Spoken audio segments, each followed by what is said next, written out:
Hallelujah! Purihin ang Panginoon.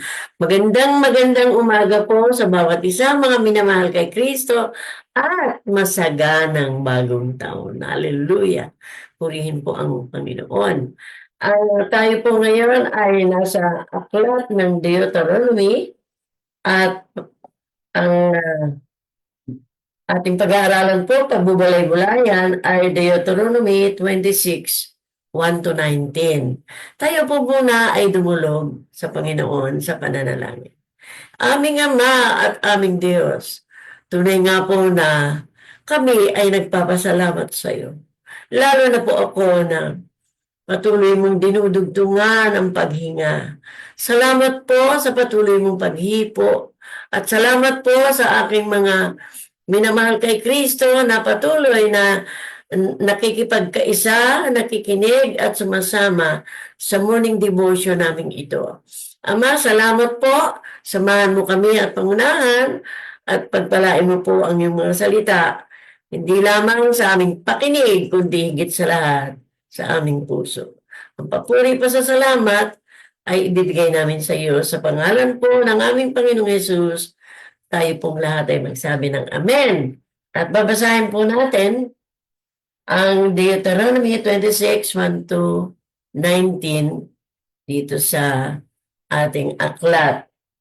Tayo po ay magpapasimula sa una. Ang pamagat po ng ating pagbubulay-bulay ay ang pag-aalay ng mga unang bunga at ika po. Pagpalain po ng Panginoon ang ating pagsasama-sama. Hallelujah! Purihin po ang Panginoon. Tayo po ay magpapasimula. 1, 2, 3. Kapag nasakop na ninyo ang lupaing ibibigay sa inyo ni Yahweh at matibasay na kayong naninirahan doon, kumuha kayo ng unang bunga ng inyong mga pananim, ilagay ninyo iyon sa isang basket at dalhin sa lugar na pipiliin ng Diyos ninyong si Yahweh na kung saan ay sasambahin ang kanyang pangalan. Haharap kayo sa saserdoteng nakatalaga roon at inyong sasabihin, kinikilala ko ngayon sa harap ni Yahweh na ako'y nakarating na sa lupaing ipinangako niya sa aming mga ninuno. Sa 4, 5, kukunin naman ng saserdote ang basket at ilalagay sa harap ng altar. Pagkatapos ay bibigkasin ninyo ang mga salitang ito sa harapan ni Yahweh. Isang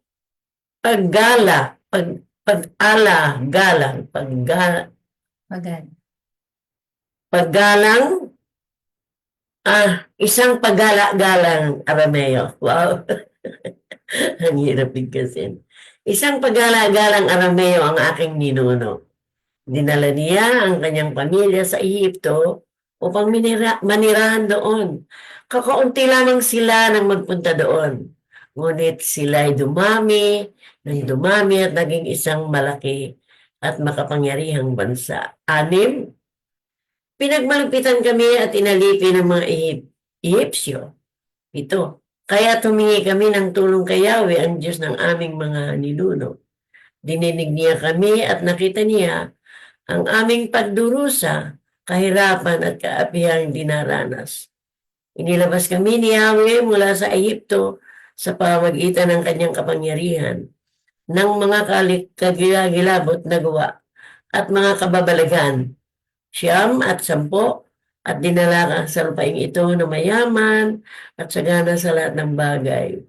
Kaya nga, narito ngayon, Yahweh, ang unang bunga ng aming mga pananim sa lupaing ibinigay mo sa amin. Pagkasabi noon, ilapag ninyo ang inyong dala sa harap ng altar, saka kayo luluhod upang sambahin si Yahweh. Dahil sa kabutihan niya sa inyo, kayong lahat ay magdiriwang kasama ang buong sambayan, ang mga libita at ang mga nakikipamayan sa inyo. 12, 13, 14 at 15. Sa ikatlong taon, ibubukod ninyo ang 10 bahagi ng inyong ani upang ibigay sa mga libita, sa mga dayuhan, sa mga ulila at sa mga balo upang sila'y may makain. Kapag nagawa na ito, sasabihin ninyo kay Yahweh na inyong Diyos na ibukod na po na ibukod ko na po ang bahaging nakalaan sa inyo at naibigay ko na sa mga Levita, sa mga dayuhan, sa mga ulila at balo. Ayon sa utos ninyo sa akin, hindi ko nilabag o kinaligtaan isa man sa inyong utos. Hindi ko binawasan ang ikasampung bahagi kahit sa panahon ng kahirapan. Hindi ko ito inilabas sa aking bahay nang ako'y marumi. Hindi ko rin iniyatang sa mga patay ang bahagi nito. Dininig ko ang inyong tinig, Yahweh, aking Diyos. Sinunod kong lahat ang iniutos ninyo sa amin. Kaya nga, tingnan ninyo kami mula sa inyong banal na tahanan sa langit. At pagpalain ninyo ang bayang Israel, pati ng lupaing ibinigay niyo sa amin ayon sa pangako ninyo. Sa aming mga ninuno, ang lupaing mayaman at sagana sa lahat ng bagay. Excuse me. 16, 17. Ngayon ay ibinigay nga sa inyo ng Diyos ninyong si Yahweh ang mga tuntuning ito. Sundin ninyo ito ng buong puso at kaluluwa. 17, ipahayag ninyo ngayon na si Yahweh ang inyong Diyos. Lalakad kayo ayon sa kanyang daan, susundin ang kanyang mga tuntunin, at pakikinggan ang kanyang tinig. Tayo po ay magtatapos na, 18 at 19. Ipinahayag naman niya sa inyo na kayo ay kanyang bayang hinirang, tulad ng kanyang pangako, at dapat ninyong sundin ang kanyang mga tuntunin. 19, panghuli, pagpapalain niya kayo, higit sa lahat ng bansang kanyang itinatag, kayong bansang naklaan sa kanya, at tulad ng kanyang pangako, kayo ay tatanggap ng papuri, katanyagan at karangalan. Ang mapagpalain mo po ang pagkabasa ng iyong salita. Sa pangalan po ni Jesus. Amen. Ngayon, punta po tayo sa ating pagbubulay-bulay at meron pong 5 bagay ang ating pagbubulay-bulayan. Una po ay ang seremonya ng pag-aalay ng mga unang bunga.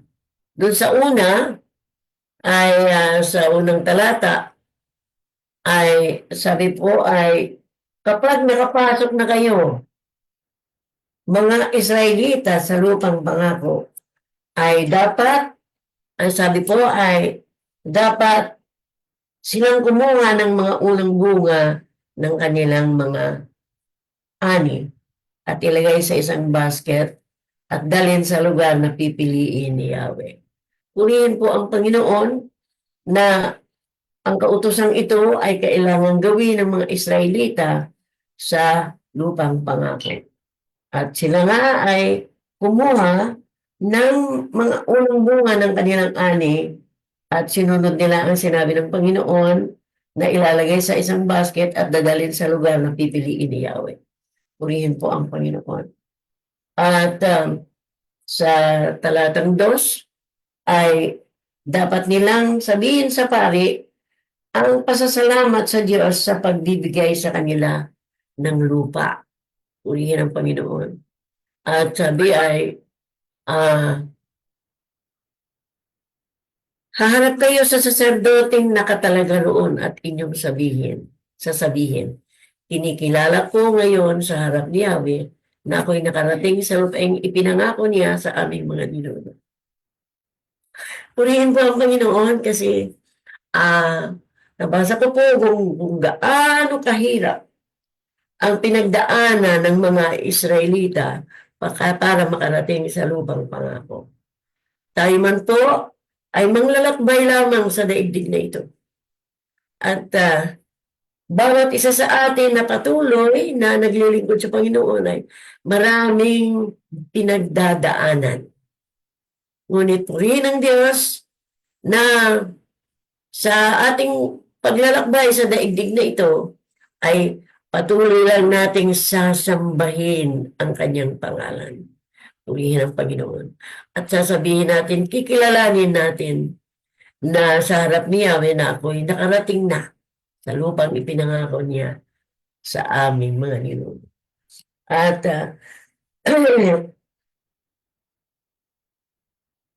dapat nilang sabihin sa pari ang pasasalamat sa Diyos sa pagbibigay sa kanila ng lupa. Purihin ang Panginoon. At ang talatang pangatlo po ay dapat nilang ipaalala sa Diyos ang kanilang kasaysayan bilang mga alipin sa Egypto at ang pagliligtas sa pamamagitan ng kapangyarihan ng Diyos. Opo, marami tayong pinagdadaanan. Purihin ang Panginoon. Ngunit, kailangan lamang nakilalanin natin ang Diyos. Siya ay hinga ng tulong, papurihan, at sasabihin natin na isang araw ay makakarating din tayo sa langit kung saan ay inilaan sa atin ng Diyos. Na sa kasalukuyan ay ipinaghahanda tayo ng ating Panginoong Hesus. At ang sabi ng Juan ay sinasabi niya doon na kapag naipaghanda ko na kayo ay babalik ako. At yun ang ating hinihintay mga minamahal. Purihin ang Panginoon.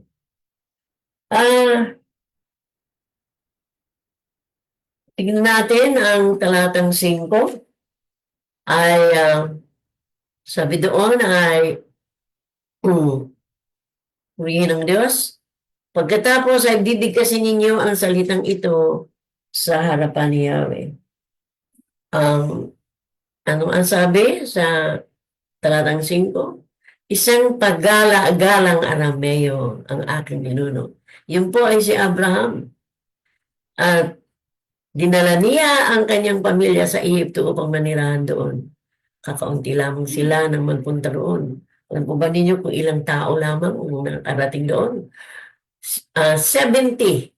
70 katao lamang dahil si Jose po ay nando na sa Egypto.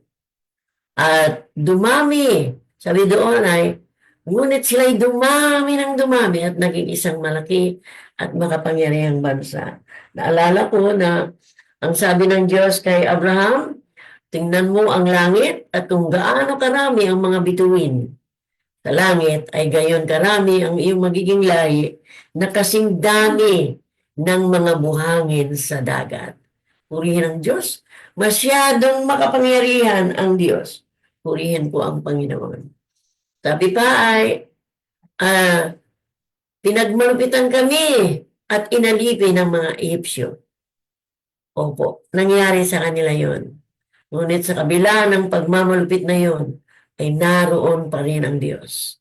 Kaya tumingi kami ng tulong kay Yahweh, 7, ang Diyos ng aming mga ninuno, dininig niya kami at nakita niya ang aming pagduro sa kahirapan at kaapihang dinaranas. Mga minamahal, nakakaranas po ba tayo ng mga pagkaapi? Pagdurusa, kahirapan at kaapihan. Ngunit, ang nakasulat po sa banal na kasulatan ay ang daranasan naman nating kaluwalhatian pagdating natin sa Panginoon ay walang kapares. Purihin po ang Panginoon. Hallelujah. At maliit ang kanyang sambayan, 70 lamang. At nang magpunta kami sa Egypto, ngunit dumami po ang kanilang bilang at naging napakarami. Purihin ng Panginoon. Natakot sa kanila ang mga Ehipsyo na naisip nila na baka sila ay labanan isang araw at o kaya ang Ehipto ay salakayin ng mga kaaway at ang mga Israelita ay kumpi sa kanilang mga kaaway. At purihin po ang Panginoon sa talatang 6 po, sabi ay pinagmalupitan. Dapat ilagay ang basket sa harap ng altar ng Diyos at sumamba. Sa kabila ng kanilang kahirapan at pagdurusa ay gusto pa rin nilang sumamba sa Panginoon dahil yun ang sinabi sa kanila ng Panginoon. At ilalagay ang kanilang handog, ang unang buo ng kanilang ani sa altar ng Diyos at sa sumba. Paano po ba ang pagbibigay ng ikapo? Sabi po ay doon sa talatang 10, kaya narito ngayon, Yahweh, ang unang bunga ng aming mga pananim sa lupaing ibinigay mo sa amin. Purihin ang Panginoon. Alala ko po, may mga kapatiran tayo at gayon din ang sinasabi ko sa aking mga anak na yung unang sweldo, ewan ko kung nagawa na ninyo yun. Kasi sa panahon natin ngayon, oo, may sarili tayong halimbawa, mga bukirin o pananim. Ewan ko po kung kinukunan nila ng ikapo ang bungang ani. Ngunit naalala ko po noon, kapag bumibili kami ng isang sakong bigas, ay tinatakal ko kung ilan ba ang magiging ikapo ng isang sakong bigas at dinadala ko po yun sa pagsamba. At ilalagay ang basket sa harap ng altar ng Diyos at sumamba. Ngayon, ang pagbibigay po ng ikapo, sabi po doon sa talatang 10, ay kaya narito ngayon, Yahweh, ang unang bunga ng aming mga pananim sa lupaing ibinigay mo sa amin. Purihin po ang Panginoon. Naalala ko po noong bagong-bago ako sa Panginoon, meron kaming worship center na nadaluhan na sa harapan po ng altar ay iba't ibang gulay, may bigas, iba't ibang prutas ang naroon sa altar. At ngunit ngayon ay hindi na yun natin ginagawa. Ang ginagawa natin ngayon kung ano yung kung paano tayo kumita ay inaalisan natin ng 10 bahagi. Ngayon, doon po sa mga talatang 11 hanggang 14 ay tingnan po natin, purihin po ang Panginoon. Dahil pagkasabi noon, ilapag ninyo ang inyong dala sa harap ng altar, saka kayo luluhod upang sampahin si Yahweh. Ang ibig pong sabihin doon ay sinasabi pa rin sa 11 na dahil sa kabutihan niya sa inyo, purihin ang Diyos. Ayon sa pagkasulat ni Moises. Kayong lahat ay magdiriwang kasama ang buong sambayan, ang mga Levita at ang mga nakikipamayan sa inyo.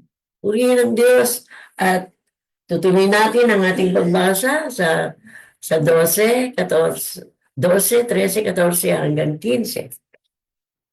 Sa ikatlong taon, ibubukod ninyo ang 10 bahagi ng inyong ani upang ibigay sa mga Levita, sa mga dayuhan, sa mga ulila, at sa mga balo upang sila'y may makain. Kapag nagawa na ito, sasabihin ninyo kay Yahweh na inyong Diyos na ibukod ko na po ang bahaging nakalaan sa inyo at naibigay ko na sa mga Levita, sa mga dayuhan, sa mga ulila, at balo ayon sa utos ninyo sa akin. Hindi ko nilabag o kinaligtaan isa man sa inyong utos. 14, hindi ko binawasan yun. Ang 10 bahagi kahit sa panahon ng kahirapan. Yung salitang kahirapan ay naranasan din po namin noon nung iwanan ni Brother Cruzem ang trabaho para lamang ako bantayan na huwag magsimba, ay masyado kaming naghirap. Sobra ang kahirapan na dinanas. Ang aking mga anak na lalaki ay natutong lumabas ng bahay, nagtulak ng kariton sa palengke ng Pasay, na hindi ko alam, hindi sila nagpaalam dahil alam nilang hindi ko sila papayagan. Si Mario na ngayon ay nabubuhay, si Armando na naging bishop o pastor, missionary, dalawa silang nagtutulak ng kariton sa palengke ng Pasay at binabayaran sila ng mga nagpapakarga sa kariton ng mga pinamili. At yun ay inuuwi nila sa bahay, binibigay sa nanay. At nag-uwi ng ulam, ng bigas, ng gulay. Purihin ang Panginoon. Kapag gano'n na po, naalala ko yun ay naluluha po ako. Kasi dinanas namin yun. Bahagi kahit sa panahon ng kahirapan. Naalala ko minsan ay sa konting perang ibinibigay sa akin ni Brother Cruzem, ang daddy nila ay nagtatabi pa rin ako ng mga ikapot. At ako'y nakapagtabi ng 10 piso. 10 pisong ikapot. At nung gabing yun, tulog na ang mga bata, napakain ko na ng lugaw. Sabi ni Mr. Cruzem, ni Brother Cruzem, ano ba ang makakain natin? Sabi ko, pasensya ka na. Wala eh. Pero may konting kanin. At yung panutya, noon ay mayroong panutya. Ewan ko kung kilala ni Pastor yung panutya matamis. Yun.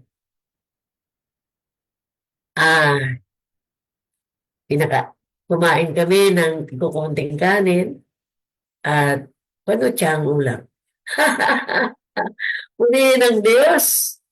At ang sabi nga ni Pastor Arman, naalala niya isang araw nagdadrive siya ng sasakyan, sarili niyang sasakyan. Inay, naalala mo ba? Hirap na hirap tayo. Ano po? Nanay, walang namatay sa atin.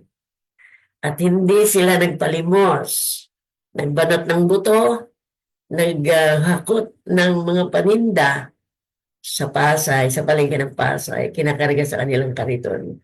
Na yung kariton na yun, nagulat ako na, sabi ko, sa amin yung kinuha yung kariton na yan, isang araw na tulad nilang kariton, may lamang bigas at isda at prutas.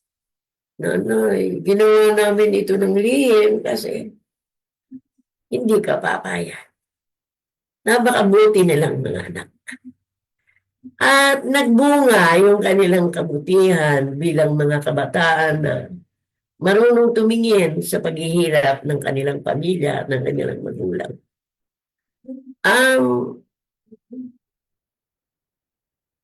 Sabi ng mga Israelita, hindi ko binawasan ang 10 bahagi kahit sa panahon ng kahirapan. Sabi sa akin ni Brother Cruzem, wala ka bang naitatabing konting pera? Maibili natin ang almusal ng mga bata bukas. Sabi ko, merong nakatabi, 10 piso. Pero tithes ko yun. Gagastahin ba natin? Ang tanong niya. Sabi ko, hindi pwede. Yun ay sa Panginoon. Kapag inasos natin yun, pagnanakaw yun sa kanya. Pumayag naman siya. At kinabukasan, maaga pa ay umalis siya. At yung 10 piso na yun ay nilalaan ko naman para magsimba kami ng linggo. Ay talagang pinagpala siya ng Diyos. Bumalik, maraming dalang pagkain, namili. Sabi ko, saan ka kumuha ng pinambili? Nakakita ako ng makukontrata na pipintahan. Pintor po kasi siya, pag wala siyang trabaho ay pintor siya. At kapag tayo po ay naging matapat sa Diyos, sa ating mga ikapo, hindi niya tayo pababayang mamutong. At yun po ang aking maliit na patutuo dun sa pag-iingat ng ikapo. Sabi doon sa 14, hindi ko inilabas sa aking bahay nang ako'y marumi, hindi ko rin inihatang sa mga patayang bahagi nito. Dininig ko ang iyong tinig, Yahweh, aking Diyos. Hinunod kong lahat ang iniutos ninyo sa amin. Kaya nga, ang ating tinatalakay po ngayon ay paano tayo nagbibigay ng ikapo. At yun po ay binasa natin mula 11 hanggang 14. Ang dapat magbigay ang mga Israelita ng ika-10 bahagi sa 3 taon, pero ibubukod pa rin nila ang kanilang ikapo para kay Yahweh. At ang bahagi ng mga ani upang ibigay sa mga Levita o pare sa ngayon. Tama ba ang pastora? Levita. Sacerdote. O yun, sacerdote pare. Yun. Ibigay sa mga sacerdote, sa mga Levita. At sa mga taga-ibang bayan at sa mga ulila. Kapag nagawa na ninyo ito, ay sasabihin ninyo, Yahweh, naibukod na po namin. Naibukod na po namin ang nakatalaga sa inyo at naibigay na namin sa mga Levita or sacerdote or pastor sa ngayon sa mga taga-ibang bayan at sa mga ulila ayon sa utos mo sa amin. Ngunit sa panahon natin ngayon ay sinusunod natin ang nakasulat sa Malakias 3. Yes. At babasahin ko na po dito. Sabi doon sa Malakias 3:10, ibigay ninyong buong-buo ang mga ikapo upang matugunan ang pangangailangan sa aking templo. Huwag ninyong gawin ito kung hindi ko buksan ang mga durungawan ng langit at ibuwas sa inyo ang masaganang pagpapala. Malakias po yun. At ang kahulugan po sa Hebreo ng salitang ikapo ay maser. Ang literal na ikapo ay bahagi ng mga alagang hayop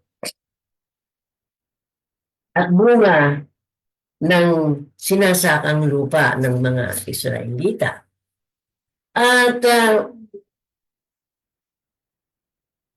ang ika-10 bahagi pa rin ng mga alagang hayop at bunga ng kanilang lupa.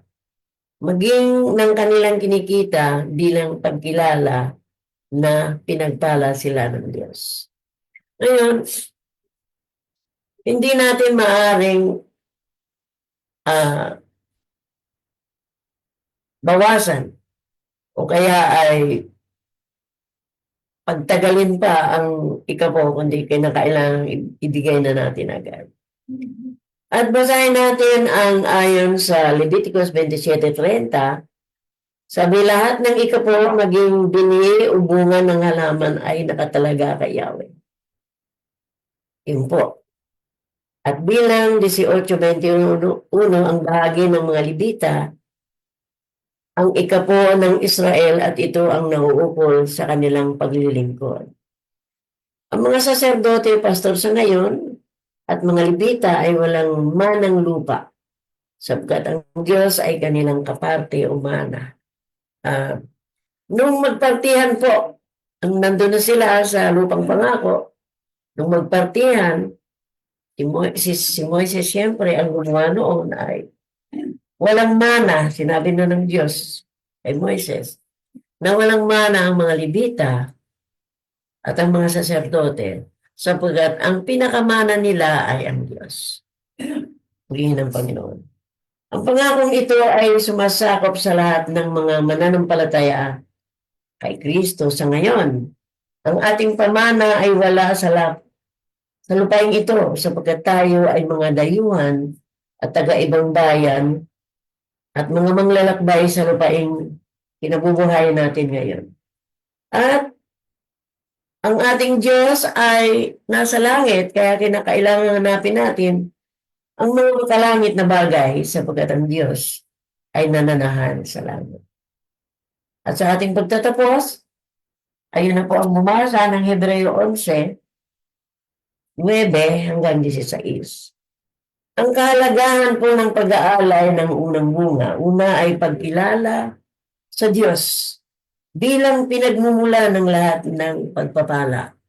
Wala po tayong mahahawakang anuman, umaangking anuman habang tayo nabubuhay sa daigdig na ito.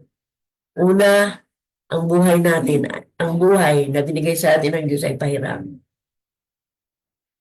Pag meron tayong bahay, pahiram din. Ang ating mga anak ay pahiram din sa atin. Nung maliliit pa ang mga anak ko, pag niyakap ko sila, aking-akin sila. Ngunit nalaman ko na maging ang buhay ng aking mga anak, ang buhay ko, buhay ng kanilang ama, ay sa Diyos. Kaya, nang umuwi ang aking anak na si Lily, na nakasama ko ng 24 taon, magkasama kaming dalawa, na siyempre, kapag nakasanayan mo, kasama ang isang tao, ay hahanap-hanapin mo. Pero maging ang ating mga anak ay pahiram. Pahiram. Lahat ng bagay ay pahiram. Wala tayong maangkin na atin. Kaya, ang pagbibigay po ng ating ikapo at handog, ang handog po ay offering. Kapag nagbigay tayo ng ikapo, yun ay ibinabalik lamang natin sa Diyos ang ibinigay niya. At ang handog naman po ay nanggagaling sa ating mga puso. Magkano ba ang gusto mong ibigay sa Diyos na nagbigay ng buhay, nagbigay ng lahat ng bagay. Kapag nahihirapan tayo sa buhay, dumaing tayo sa Diyos, ay tayo ay dinidinig niya. Purihin ang Diyos. Kaya ang pagbibigay po ng ikapo, pagkilala sa Diyos bilang pinagmumula ng lahat ng bagay ng pagpapala. Pangalawa po, pagpapasalamat. Paano ba tayo nagpapasalamat? Ngayong magdamag, iningatan tayo ng Panginoon. At pagising natin, kinakailangan pikit lang natin ang ating mata, ayuyuko at magpapasalamat. Ako po bilang ang edad ay 88, ay marami nang nararamdaman sa katawan.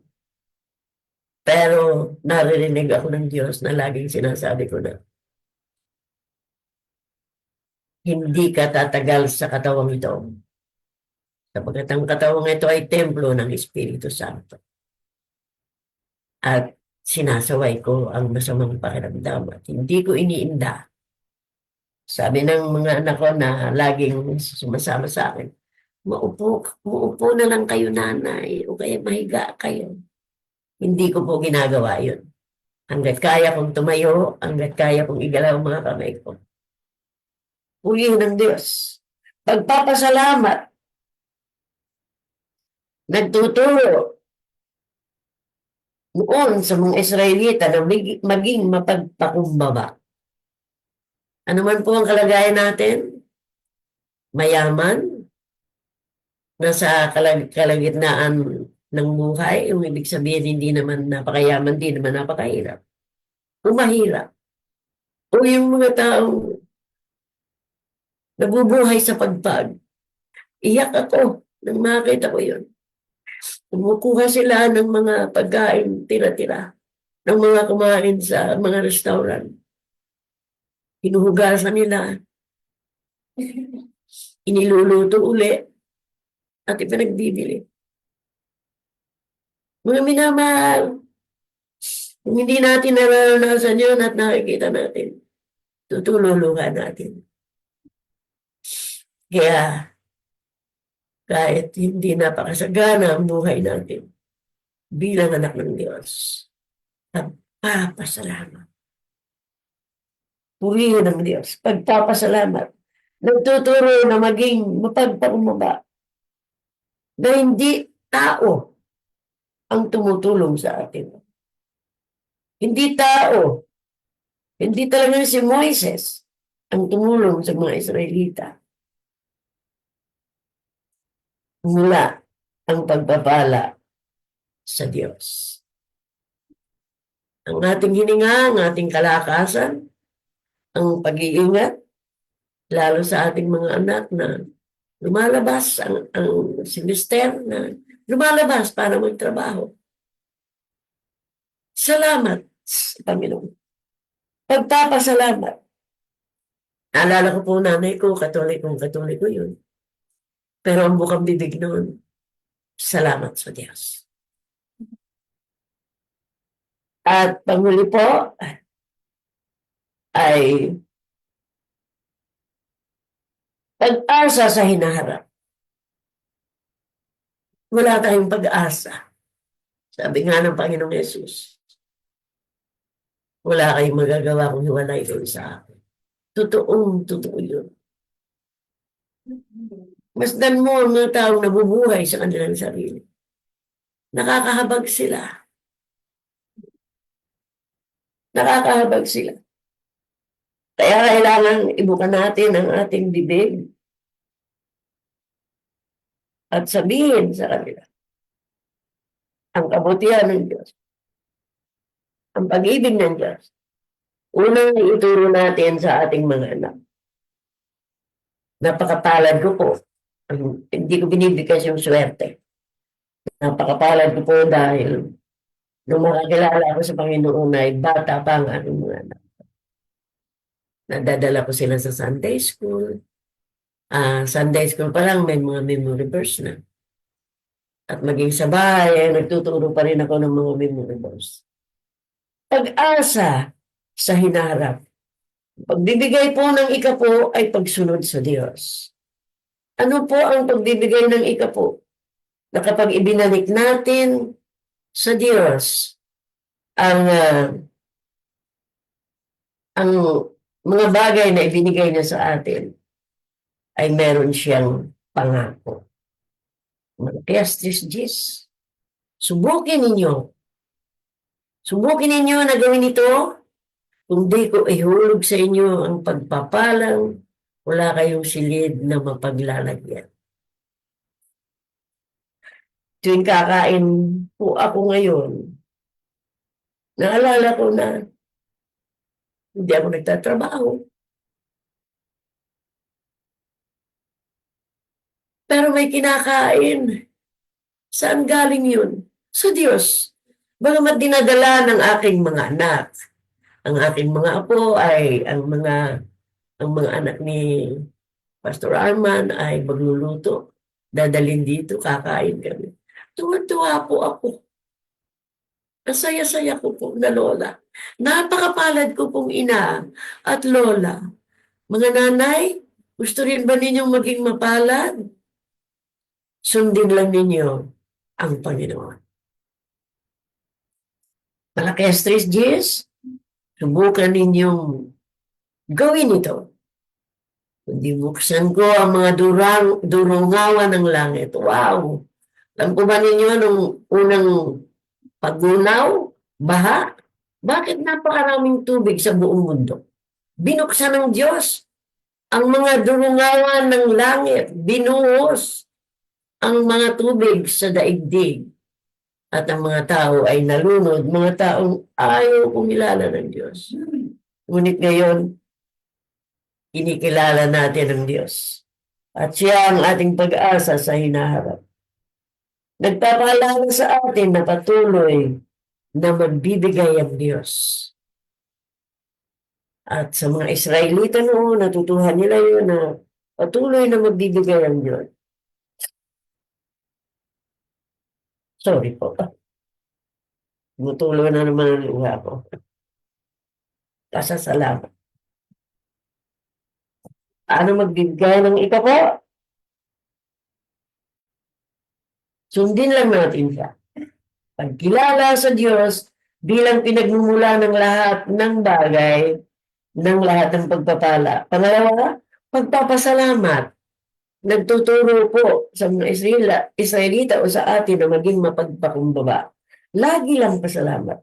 Meron akong anak na namatay, si Danny Boy, na namatay yun 3 taon. Hindi yun maglalagay ng pagkain sa bibig, kundi titikit at sasabihin, salamat po, Panginoon. Tuturuan natin ang ating mga. Hindi tao ang tumulong sa kanila at sa atin ngayon, kundi ang Diyos. At pangatlo, pag-asa sa hinaharap, pagpapaalala sa atin na patuloy na magbibigay ang Diyos. Pag-iingat, pagkain, at pagpapala at sa ating mga anak ay pagpapala at sa mga susunod pang lahi ng ating lahi. Puri ng Diyos. Tayo po ay manalangin. Aming Ama at aming Diyos, salamat sa buhay ng aking mga anak na nagpapatuloy na maglingkod sa iyo. Salamat sa mga kamanggagawa na patuloy na gumagawa. Salamat sa mga kapatiran na nakikinig. Salamat sa mga taga-Miracle of Life. Patuloy na kasama ni Pastor Arman, ni Pastor Lito, ni Pastor Charis sa paglilingkod at patuloy na gumagawa. Ama, i-bless mo ang buong sambahayan ng Miracle of Life. I-bless mo rin ang ibang fellowship. Ama, salamat. Salamat po sa iyo. Nagpupuri po ako at nagpapasalamat sa buhay ng mga kapatiran na nagpapatuloy. Ano man ang pinagdadaanan nila, tutulungan mo sila. At patuloy kang magbibigay. Ayun ang aming pag-asa. Sa aming pag-iika po, ay ibinabalik namin ang ibinigay mo sa amin. At tulungan mo ang aking mga kapatid at ang mga kamanggagawa na ipakilala si Jesus na patuloy na nagliligtas, nagpapatawad, at darating. Ang salamat sa iyo sa umaga nito. Salamat kay Pastor Charis na patuloy na tumutulong sa akin. Salamat o Diyos. Purihin ka o Diyos. Papuri pa sa salamat bibigay namin sa iyo. At tutulungan mo kami hanggang sa susunod na Sabado. At dalangin ko po na ang bagong taong ito ng 2025 ay pagtatalain mo sa bawat sambahayan ng Miracle of Life o mga manggagawa na patuloy na gumagawa. I-bless mo po sila, Panginoon. Ingatan at pagpalain at gamitin sa makapangyarihang pangalan ng aming Panginoong Yesus. Ingatan sila sa pagkakasakit at patuloy, Panginoon, na magbunga ang kanilang mga pananampalataya at patuloy na gumawa hanggang dumating ang aming Panginoong Yesus. Salamat po. Matamis at makapangyarihang pangalan ng aming Panginoong Yesus. Amen po. Wow, puri ng Diyos. Alam po ba ninyo mga minamahal na kapatid, kayong dahilan kung bakit lagi kong sinisikap na makagawa sa Panginoon sa live na ito. Teacher Bell, Granados and Family. Salamat po sa inyo. Missionary G, Rebecca, Kaini and Family. Mafel Lamarca, Sara Riego Di Dios, Tita Eugenio, Alexa de los Santos, Pastor Menardo Sora Tumagan. Pastor, gamitin kayo ng Panginoon. Purihin po, Diyos. Alam ko na kayo'y malakas pa. Ako'y mahina na. Pero gusto ko pa rin maglingkod. Reynaldo Caliboso, Limia de Jesus, Casaol, Lorna Gayas and family. Maraming salamat, Sister Lorna. Gina Victoria and family, God bless. Jocelyn Tagudan. Hesen Pangilinan, God bless. Nena Disa, God bless kapatid. Ramiro Rimihio. Josue Dilosa. Reynaldo Terigape. Reynaldo Balindo. Ruben Malugaw. Elma Atienza. Wow, Merclusimen family. Salamat mga anak. Mga minamahal kay Kristo, pagpalain kayo ng Diyos. Pinatong ko yung kamay ko. Alam po ba ninyo na lagi kong pag parang hindi ko na magawa, nalulungkot ako, umiyak ako sa Panginoon. Panginoon, tulungan mo kung magawa ko ang live na ito. Dahil alam ko nandyan kayo. At purihin ang Panginoon sa inyong mga buhay. Salamat mga minahal na kamanggagawa at kapatid. Pagpalain kayo ng Diyos. Mga anak, purihin ng Diyos sa pangalan ni Jesus. Amen.